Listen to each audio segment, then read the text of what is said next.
Welcome to a very special Safe Schools Rainbow Roundtable. We're doing this 4-part series on Project 2025. It's July 30th, 2024, and this is Part 4.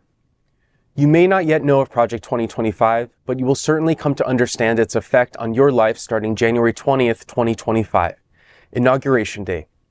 Project 2025 is a radically conservative 920-page manifesto on what Donald Trump, GOP, and evangelicals plan to do on day one of a new administration. The plan, largely written by the radically conservative Heritage Foundation, is anti-LGBTQ, anti-students and youth, anti-schools, will divide families and draw lines in the sand for Christian nationalism and against diversity, equity, and inclusion, and much more. Our 4-part series will explore Project 2025. This is Safe Schools in the Rainbow Roundtable.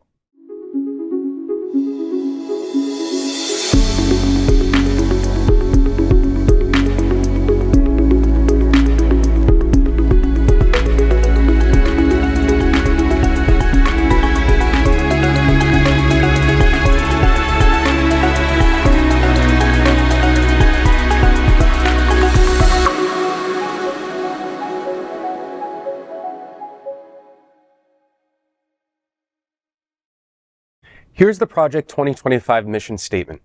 Quote, "It is not enough for conservatives to win elections. If we are going to rescue the country from the grip of the radical left, we need both a governing agenda and the right people in place, ready to carry this agenda out on day one of the next conservative administration. This is the goal of the 2025 Presidential Transition Project. The project will build on 4 pillars that will collectively pave the way for an effective conservative administration." End quote. This is a special Safe Schools Rainbow Roundtable exploring and understanding Project 2025 and its likely effects on LGBTQ+ students and youth. This special series is made possible with the incredible support of Richard Quadracci and the Quadracci Family Foundation. The Quadracci family has been instrumental in their support of the LGBTQ community. Thank you for your support of the LGBTQ students and youth from AHF and the incredible Florida AIDS Walk that in 2024 raised more than $3.4 million for vital LGBTQ nonprofits, including Safe Schools. Thank you for your support from Children's Trust of Miami and their recognition that LGBTQ students and youth are vital to the diversity of our schools and our community. Thank you from your support from Hotspots Magazine, Happening Out Television Network. This nonprofit media company developed this broadcast and platform powered by their mission pillar to support LGBTQ youth and students. To help us navigate this 4-part series on Project 2025, let's introduce our very diverse panel. First, let's welcome Rebecca Thompson, candidate for Broward County's public schools. Let's welcome social media influencer Tiffany Williams. She is the host of Safe Schools, Tiffany's Explains It All. Let's welcome special education and 7th grade civics teacher, Brian Bender. Let's welcome the gay guru, Al Ferguson, a longtime participant with RuPaul's Drag Race. He is the creator of television programs including It's Happening Out, The Faye What Show, and the world's only LGBTQ+ daily evening news show, Queer News Tonight. Let's welcome Harold Marrero. He is a pastor and the chief operating officer for Safe Schools. Now let's dive right into understanding Project 25. This is Part 4 as we look at the future of LGBTQ+ students and youth if Project 2025 is implemented on day one of Presidential Inauguration Day.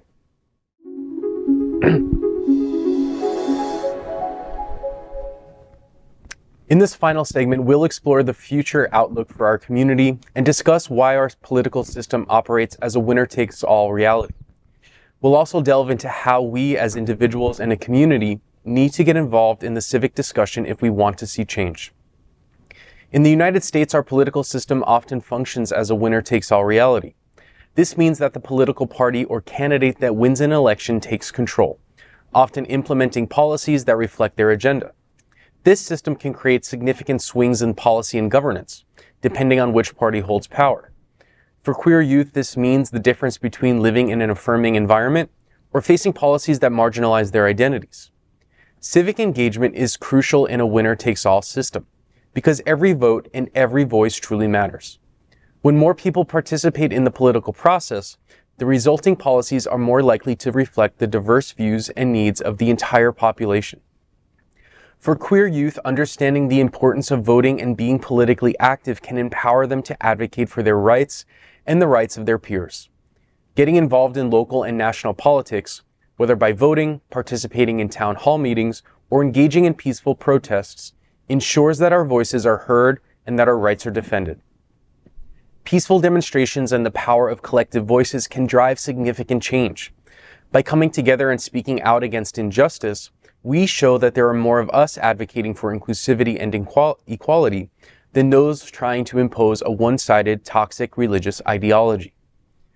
History has shown that peaceful protests can lead to substantial policy changes. The civil rights movement, women's suffrage movement, and the LGBTQ+ rights movement are all testaments to the powerful peaceful demonstration. For LGBTQ+ youth, participating in peaceful protests can be a powerful way to feel connected to the broader community and to see firsthand the impact of collective action. Our nation's motto, E pluribus unum, or out of many one, emphasizes the strength of diversity. To truly live up to this motto, we must ensure that all voices are heard and respected. This involves creating spaces where healthy conflict can occur and diverse perspectives can be shared. For queer youth, this means having safe spaces where they can express themselves, share their experiences, and engage in dialogue with others who might have different viewpoints. Healthy conflict is necessary for growth and innovation. By facing our challenges together, we can nurture the innovation needed to overcome the obstacles we face as a nation and as a global community. This collaborative approach not only fosters understanding and empathy, but also drives the social progress necessary to ensure that all individuals, regardless of their sexual orientation or gender identity, can live freely and safely. So let's hear from our panelists about the future and how we can make a difference together. How can we encourage more civic engagement within the LGBTQ+ community and effectively organize peaceful demonstrations? Additionally, how can we foster environments that promote healthy conflict and inclusive dialogue? I'd like to start this, if that would be okay. Yes. I feel like it doesn't matter, on a hopeful note. I mean, let's hope and pray that this Project 2025 is defeated and we don't have a conservative or Trump or anybody of his ilk as our next president. I think you cannot put the genie back in the box with the way that the kids these days, and I include myself as a millennial, Gen Z, Gen Alpha, you know, you can ban TikTok, you can ban Instagram, you could even ban Facebook for us old folks. We're going to find a way to disseminate information. There will be grassroots movements. You can have the apparatus of the state dictating certain ways in which we are prescribed to live our lives. But ultimately, we will be a force to be reckoned with, maybe not through the channels that maybe baby boomers recognize, but I do believe that, you know, even the war in Palestine, Israel happening right now, that is largely being driven by social media. I believe that should something happen here in the United States with, let's say, Project 2025, I believe that opposition to that will be largely driven by social media. We are so connected and there's no disconnecting us. You try to disconnect us, we'll connect even more. We're going to figure out ways to really galvanize a movement. We're going to galvanize a voice, and we are going to be unified. Maybe there are going to be different factions fighting for different things, but I believe ultimately it's going to be in the spirit of liberation for all, and that makes me very hopeful. Yeah, I think that I love what you say. Would you, as a pastor, could you say amen at the end? Amen. Yes, right? Yes, I think you're completely correct in that. And another point, I think one of the biggest shocks that our society has had recently that has changed the game completely was COVID. COVID, it was awful from a health perspective, but COVID also showed how fragile everything is and how things that we've said these are the pillars of our society, how quickly those pillars were dismantled and redesigned to protect people, to protect money, and to protect the many things that we said we can never do that. I mean, COVID revolutionize how we work from home, how the office space is really a waste of time, and for not for all, but for a lot of, or like, jobs, the office is just like a place to go to just like waste time that would be wasting at home. And it also showed how the government can and will use our tax dollars to support and to pay out certain people of a certain income bracket.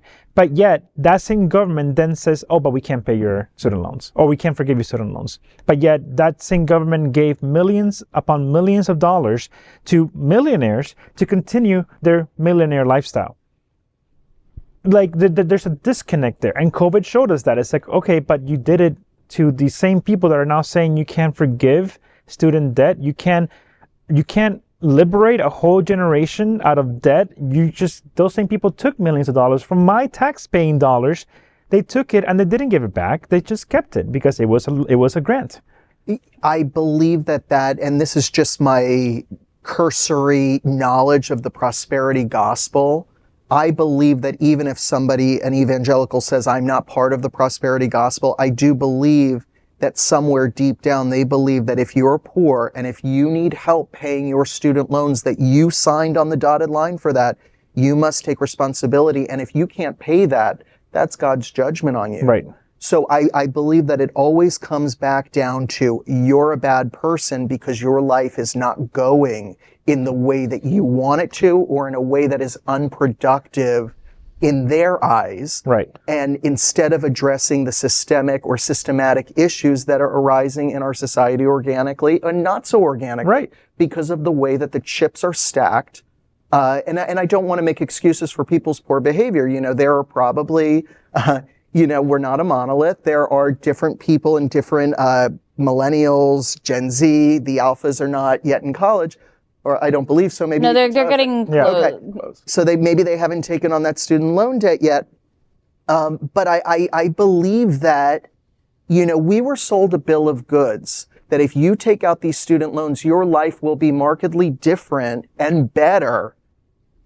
That, I'm a teacher. I don't want to embarrass myself and tell you how much they're paying teachers in Florida, but the audience can look that up themselves.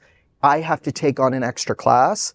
I had to take out a loan to get a master's degree in order to get a little under $4,000 extra.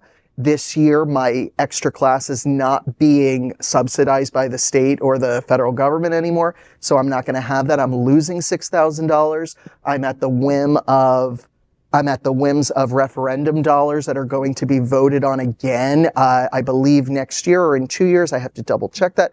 So, there is so much in flux, and I just feel that it's very simple to say this is God's judgment on you as a person. And it's always making things personal to a person and not saying that maybe generations have been shortchanged. And that's not to make an excuse. I really believe that there are structural issues going on that perhaps, and not you maybe, and that perhaps baby boomers who were able to, ride the 80s and the opulence of the 80s and the 90s and these cycles, that were able to really get a foothold in the American dream. Well, that's what I think that's what people that took on student loans were trying to do themselves. But what frustrates me is that same judgment from God never falls upon greedy banks and General Motors. No, because they're in a position of power. And God has that's given because them the baby boomers are doing a better job of selling and getting you to buy it. Yes. And that's a reflection. And by the way, that justifying your student loans, and if you can't pay for it, it's a judgment for God, is probably the best definition of Christian nationalism I've ever heard, by the way. You're welcome. To the point of what we're looking at the future, I think that there's two things that are really self-evident from my standpoint. Project 2025 and what the future is going to bring. First off, from an optimistic note, we're celebrating this year the 55th anniversary of the Stonewall riots in New York. The national Visitor Center at Stonewall is getting ready to open, or has just opened. The National Monument is opening. If there's one thing that is true over the last 55 years, and I include civil rights in this category, almost unparalleled in the speed of time is LGBT civil rights, even over civil rights movement of the 1960s. Almost enviable in the entire world of what the world has watched from LGBT advancement through the process of being a mental disorder from 1972 to what we've seen today, marriage equality, dealing with the process of AIDS, ACT UP, and it goes on and on and on and on. One of the things that we've learned over the last 55 years in America is you probably don't want to bet against LGBTQ. We may be on our knees right now. We may have seen a governor that has just been a mastermind in terms of how he has marginalized our community in this state. But at the end of the day, over the longevity of time, you don't want to bet against the LGBTQ community. I think that that is very optimistic, even in the worst of times, which is the second point. It's bad. And Project 2025 has great likelihood of being implemented. Let's hope it's not, but it has a great likelihood of being implemented. So we're all Floridians. We know what the heavy, heavy dark clouds on the horizon mean. There's a storm coming. And that's what Project 2025 is for us. To say, oh, there's no dark clouds, or we're going to ignore what the dark clouds are, is probably not very rational. We know what the dark clouds mean. It's what we do with them when the storm comes, and the storm's coming. And so from that standpoint, our future is, how do we endure it? How do we process the day-to-day of it? How do we protect our LGBT students and youth in our schools? Because we don't want to see, we've already had this conversation of, mental health is a real thing for LGBT youth and students, and suicide is a great possibility. We don't want to see a whole systemic generational class lost because of Project 2025. Mm-hmm. And when they're teaching in schools that there is no sex education, that the only choice is abstinence, and perhaps don't have sex until you get married, we know whether that's not a Democratic or Republican position. That is craziness of Christian nationalism. Mm-hmm. And so really our future is, how do we endure this? Because perhaps one of the best things that we can do is know that storm is on the horizon and it's coming. Now, what are we going to do about it when the worst of it gets here? And that's probably one of the best things that we consider for the future. I think Safe Schools is starting to kind of implement that in our workshops. Right now, our workshops are just kind of like a test run, basically. And we've been getting good results with it. We've been seeing kids coming from all different spans of different parts of the districts, Miami-Dade and Broward County, and they are banding together. They're working together. Yes, are we doing stuff that is fun and just kids getting to be kids? Because a lot of them know kind of what's going on in the real world, which is great. But at the same time, they also feel very pessimistic. They're kind of just things kind of suck right now. And I'm I get that. And I'm glad that you are aware of what's going on. I love that. But I want to give you an opportunity to be a kid, because you're not given that chance, because you have a bunch of adults here telling you you're not trans or you're not this, you're not that. I'm the fact that you're 9 years old and you know exactly who you are. I mean, I wish I would have known that when I was your age, and it's, again, I agree with you, Al, is we need to prepare for the storm. I hear a lot of people, especially when the Don't Say Gay was going around, I heard a lot of people being well, I guess I'm going to just leave Florida. I'm that doesn't solve the problem. I get it. I understand. It's, it sucks. but you're abandoning so many people that, one, don't have the financial option to do that, or are underage and they can't do that. So it's like the little people that there are still left in the community, like, we have to band together. We have to be a united front. And that's not just the LGBTQ plus. That's LGBTQ plus, the Black and brown community. That's the Latino community. That is the immigration community. Because in the LGBTQ plus, there are so many intersectional people in it. And I feel like that is like something that people kind of overlook at times. I'm like, that is like the thing that we need. Like, there's the answer right there in the middle of the table, and nobody's kind of acknowledging it. It's like, it's right there.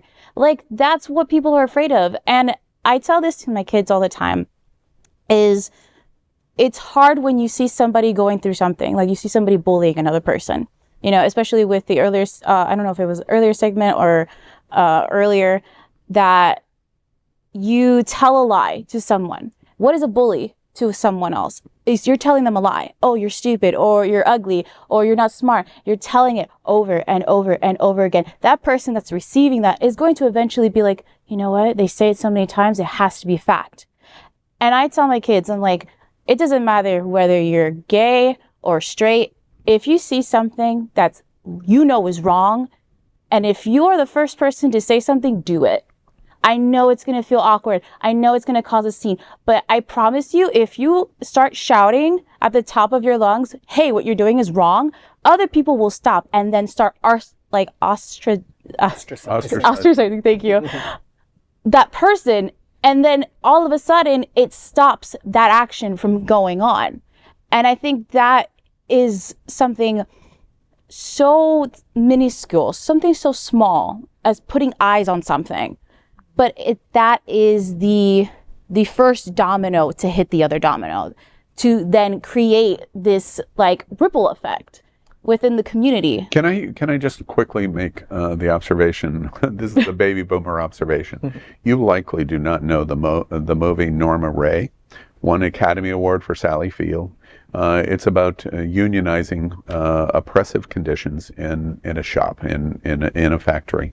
And a very famous scene in Norma Ray is her going, "That's it," and writing, I believe the word is strike, and getting up on a table and just holding the sign. It required one person to take the action, to tell everyone else around, we are being mistreated and it must stop. But it only started with one voice. That's what I was just thinking. Oh, I'm looking at Norma Ray right in front of me in LGBT. And that's what has to happen now. Yeah.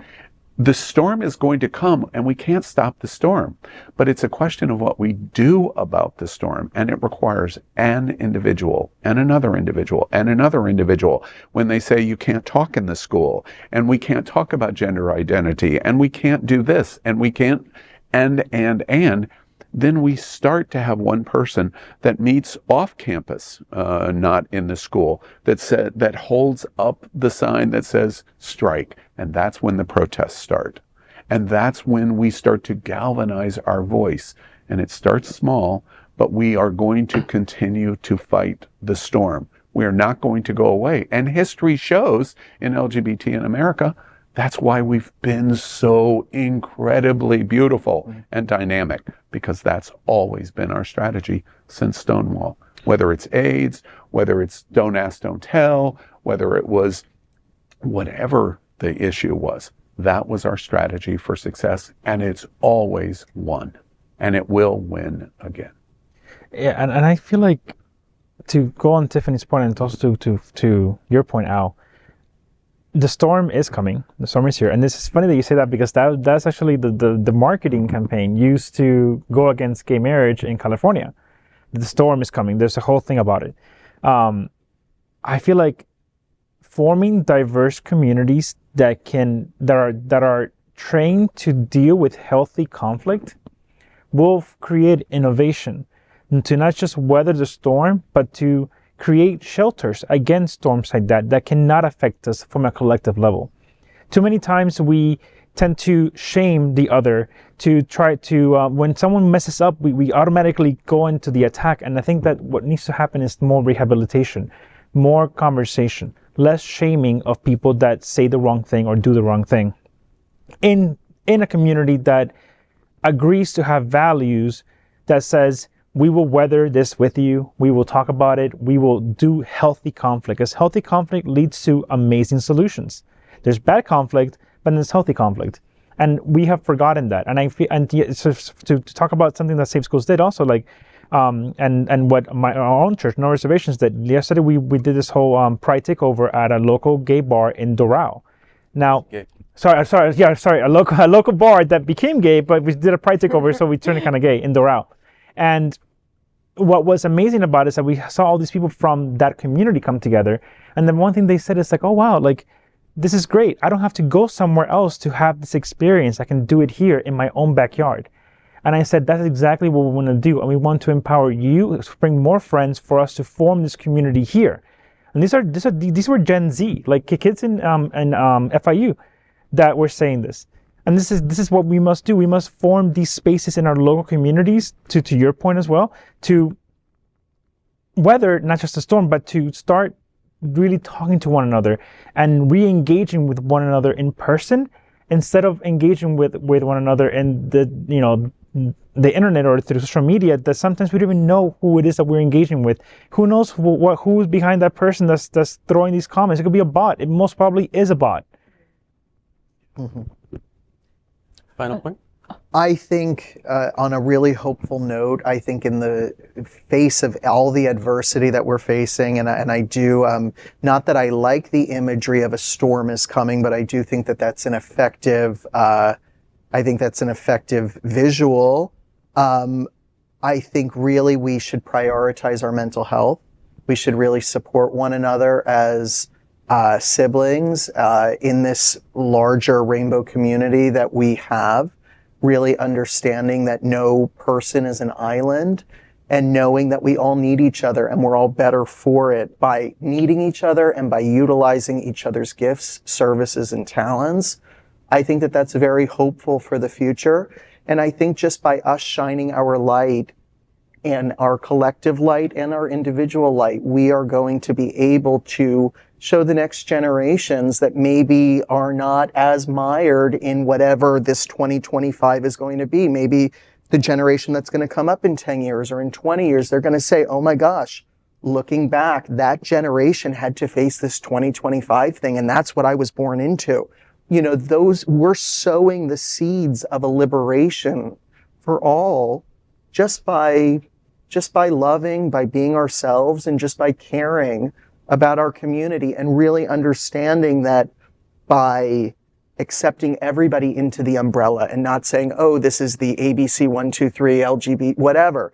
I've heard all those, crazy things.